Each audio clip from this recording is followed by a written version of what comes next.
po mga idol, isang mapagpalang araw po sa ating lahat. Nandito po kami ngayon sa sa bahay ni Brad Dudong at mag-update lang po kami sa aming naligtas na dating tauhan ni Apong Hait. Ilang po namin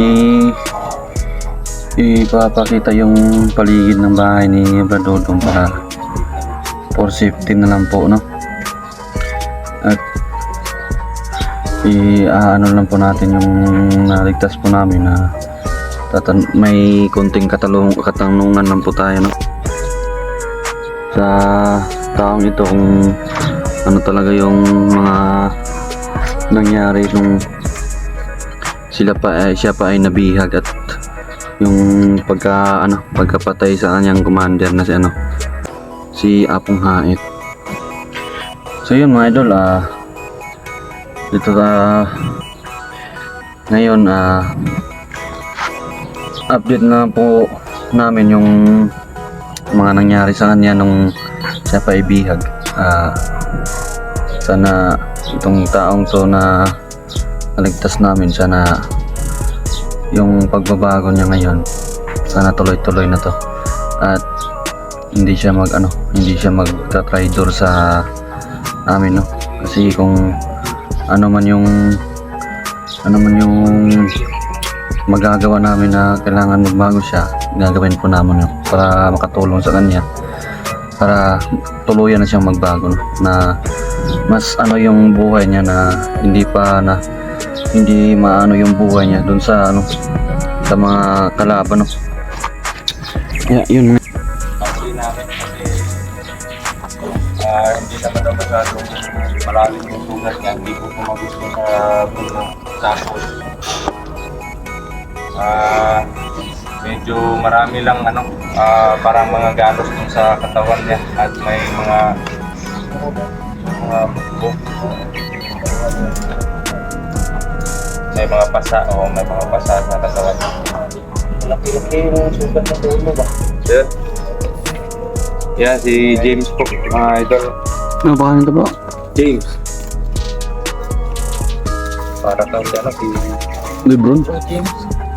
James ba? Hindi, si Lebron James for that team. Hindi, Lebron James for the short, no? For that team. Mataas yun si Talaga parang kagabi mo pa inaano yan si James pinapatawa, di ba? Malungkot eh. Oo nga. Natatakot siya sa amin mga idol, pero sabi naman namin na hindi naman kami dapat siya takutan kasi hindi naman kalaban ang tingin namin sa kanya. Pero sure ka na ba talaga, James, na magbabagong buhay ka na? Hindi na masyadong masakit yung... Ito po yung kasama namin na si Brad Dudong. Yung ulo mo, medyo Si Lunsay. Hindi ba hindi tinahiyang kagabi? Ito. Si Marlon. Ito. May sugat Si Bro Max. Hindi, kiniklear ko lang bro, baka iba kasi yung kasama. Hay, alis ka dyan, nandito yung ko. Yung likod mo yung kukuha. Bawal yung mga sugat sa na naman tayo, ma-report na naman tayo, penalty. Kailan natin siya ihatid sa kanila bro? Kung kung may allowance tayo kasi hindi naman natin pwede na pauwiin ko na walang madala sa kanila. May mga kapatid ka, Jet? Malayo yung sa kanila, agusan daw yun. Bakit ka nakarating dito sa sobrang layo, naglakad lang kayo? Oh, grabe. Sama ka kay Apo. Alam mo bang taga saan yan si Apong Hait? Pakusa ka lang sumama sa kanya o may nag-udyok sa'yo na pumasok sa bandido?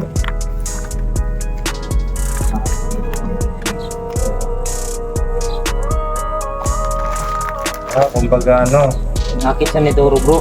nakit ka ni Turo tapos dun ka kay Apong Hait. Grabe yung nangyari ko. Talagang na siya. Baho. Nga Ano na yung So, okay ka lang ba dito? Kahit mga ilang araw ka lang muna dito.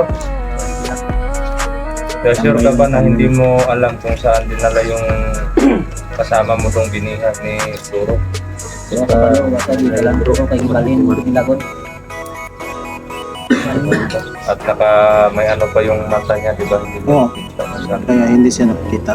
Buti na kasya sa kanya yung ano mo, Brad Jerome, yung damit niya.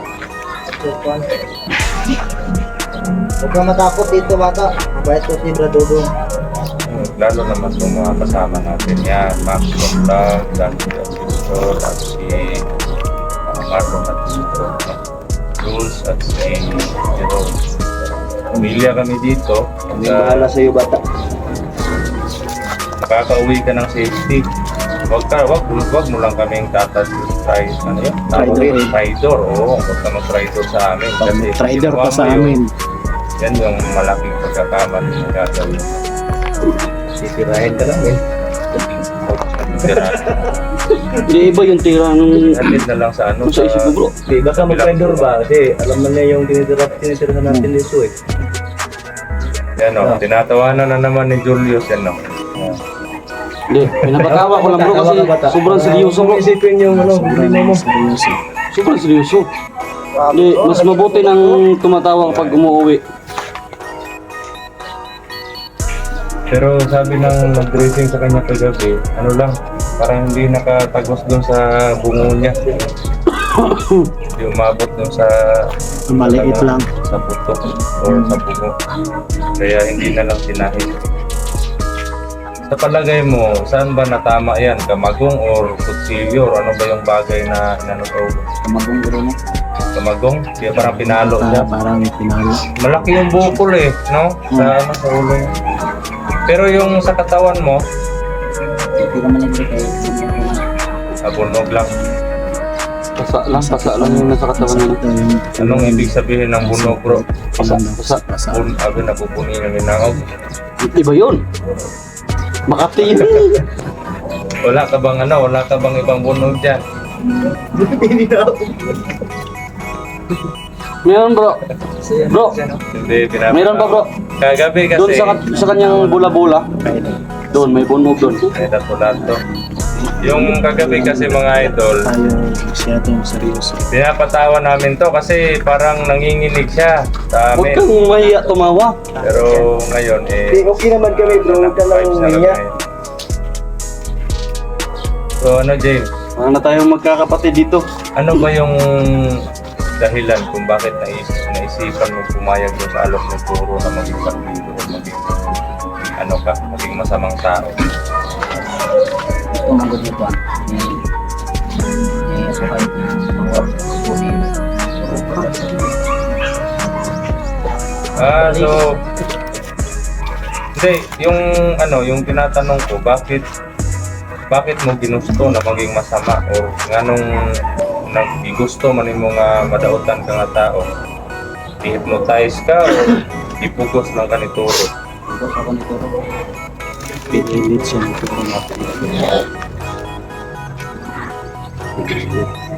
Pero yung orasyon na puro kayo lang bang dalawa ni Apo Hait yung natira sa mga tauhan niya? Diyan na lang dyan. Hindi, kauban akong kauban. Matay mo ito. Di pa matay ni Turo ang ulan. Pinatay din pala ni Turo mga idol. Yung sinasabi mo kahapon na yung iba, sumama din sa kanya. Yun yung mga kasama ninyo na nag-traidor sa inyo. Kahapon sa nakita mo si Apo Hait na parang nalalagnat sa iyong katawan, ano yung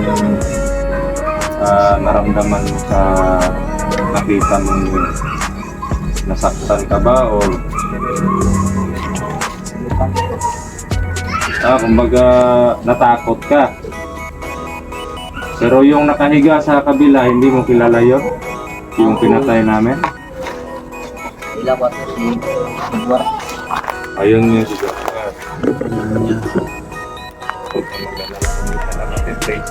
Buti na lang bro, hindi siya sinama kay Apo Hait bro. Oo nga eh. Ano nga raw yung bro, pinatay si Apo Hait bro? Ba't ang baho-baho na? Hindi ko rin alam bro, kasi hindi kami magkasama ni Turo pumatay doon eh. Tanong niya, no? Tinatanong niya ako kung ilang ikaw talaga. Ilang araw na, hindi naman kami magkasama ni Turo eh, pumatay doon kay ano. Baka na, ano niya eh, nalaman niya. Ay, ikaw, Ilang araw yung pinatay. Ilang araw na yan. Ang baho na kasi. Pila naman to kadlaw. Patay Gipatay si Apo Hait. na semana. Isa kasi mana. Tagal na bro.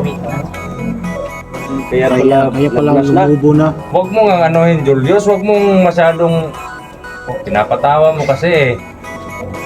Ito talaga si Julius, no? Bro, seryoso bro. Lumubo, kaya pala lumubo yung katawan niya.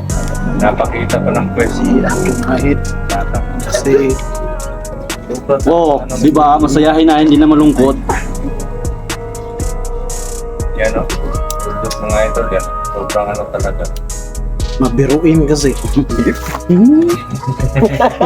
Bro, di ako kalaban bro. Malaki yun. Pareho kayong malaki para kayo mga puro. Yes ka bro. Sarap ng pet mo. Yan. So, ganito. Paano kung pag-uwi mo? May mga kapatid ka ba? Dalawang mga kapatid. Dalawa. Tapos, may nanay ka, tatay ka. Ano, matatanda na ba yung hindi pa masyado?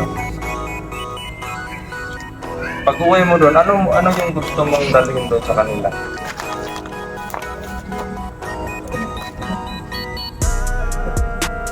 Yung pagkain lang. O, pasalubong mo sa... ito yung gagawin natin.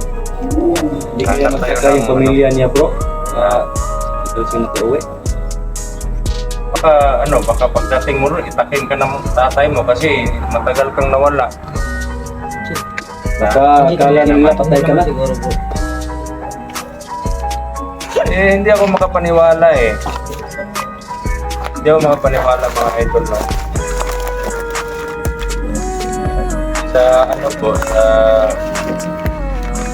Sa sitwasyon po ng taong ito, 18 years old, tapos naisipan niya na sumama kay Tito. Sa to pa boss, bro. Matagal na siya kay Apo. Batang-bata pa siya na ano? Ilang ka na ba sa kay Apo Hait? Ilang taon ka na or ano? 14 pa daw sa bro. Ha? 14 pa daw. 14 years. 14 years old pa daw siya. 14 years old pa siya. Doon na siya kay ano? 4 years old na siya. 4 years na siya kay Apo. 14 years old pa lang siya mga idol, no? Si Apo na ba? Yung niyaya ka ni Turo, si Apo Hait na yung nagpaano ngayon, kumbaga nagsanay. So, kaya pala masakit sa'yo na nakita si Apo Hait na gano'n. So 4 years kayong nagsama ni Apo Hait, parang kumbaga tinuring mo na siya na tatay. Hindi ka ba nagdalawang isip na iwanan yung nanay at tatay tsaka mga kapatid mo? Siguro bro, hindi din alam ng pamilya na ito. Oo nga eh. Baka na-missing ka na doon sa inyo. Baka akala nila wala ka na. Magkakala nila patay na siya. Baka niya sa akala ng pamilya. Kasi bata pa siya, no? Ganito na lang gawin natin bro. Naaalala mo yung location or yung mismo lugar nyo, yung purok, tsaka ano, yung sitio. Ganito na lang, kukuha kami ng full information sa'yo, ipapasa namin sa barangay, tapos sila na yung mag-report doon sa location na sinasabi mo. Kasi medyo malayo eh. Para ma-confirm natin kung may na-missing ba talaga doon. Na ganito. Para ma-ano na din ng mga magulang niya na buhay yung anak niya. So, okay lang Kaya sa'yo ng yan. pamilya na ito bro, nakita ko bro. Okay lang sa'yo yan. Siyempre, kahit ako nga, yung kumbaga, kunwari, anak ko, nawalay sa akin. Hindi ko na alam kung buhay pa ba or andyan pa, or wala na. Tapos, ilang taon mawawala, bigla na lang magpapakita. Sigurado, iiyak yung pamilya niya pag nakita to. Number 1 yun. Akala na siguro ng Sa magulang saya. niya patay na yung saya. Ilak ko eh. Hindi na ako maganggot. Hindi na wala ng bukol pero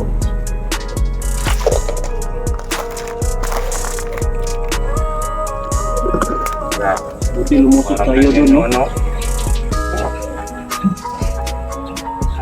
Yan lang. Buti rin lumusot tayo dun. Kung hindi, sigurado. Pero Ito. yung ano natin, yung target talaga natin doon, yung mga kapatid ni Marco. Pero yun, itas natin to. Sa lahat po ng ano, mga idol, no, sa lahat po ng yung mga kalaban po namin or mga masasama, kung nanonood man kayo ngayon,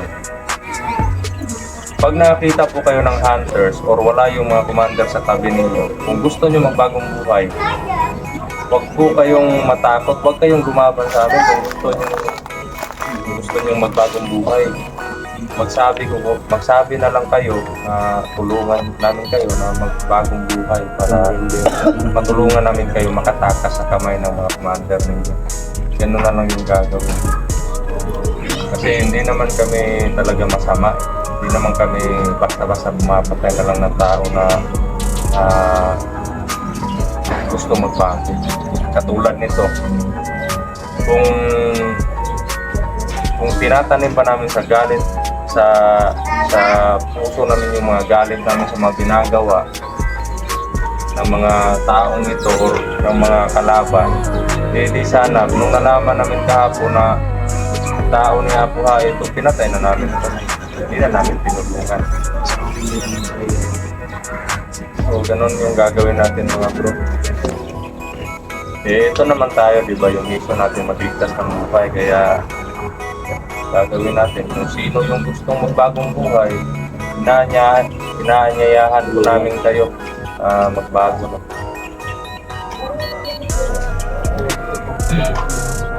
Bakit nanginginig ka na naman? Natatakot siguro siya bro. Huwag ka matakot na sa akin. Kasi hindi naman tayo masama. Madali lang yan bro. Bilis lang yung mawala yung panginginig mo. Oh, yan. Oh, yan oh. Tawa na naman. Talaga. Ano siya? Diyanti. Diyanti yan mga idol. Yan mga idol, no? Hanggang dito na lang po yung video namin at mag-update po kami sa susunod na exploration po namin, no? At yun, sa lahat po ng mga viewers namin dyan, sana po tulungan nyo kami na magdasal, no, para sa recovery ni Kuya Bads Adventure, no, kasi medyo ano po, medyo masama po yung pakiramdam niya at nasa hospital po siya ngayon, no? Kaya yun, sa mga sumusuporta po sa amin, sa mga silent viewers po namin, humihingi po kami ng konting favor sa inyo, no, mga idol. Paki-share po ng video namin, paki-subscribe at click po ang notification bell para lagi po kayong updated sa lahat ng mga bagong video na mga upload, no. At yun, okay ka na, James? Wala ka nang Sasabihin? Anong masasabi mo? Kung sa English pa, any last words? Talagang magbago ka na, ha? Babago ka na talaga. Magbago ka! Tulungan ka naming magbago, ha? Baka pag uwi mo doon, susubihin ka naman ituro. Nako. Alam ba ni Toro yung bahay niyo? Hindi pala. Okay lang yan. Hindi pinuntahan ni Turo doon sa bahay niyo. Kumbaga nagkita lang kayo sa isang lugar or hindi inaasahan na nagkita kayo doon. So, yun. Maraming salamat po sa walang sawa na po suporta ninyo mga idol. No? God bless po. Mag-ingat po palagi.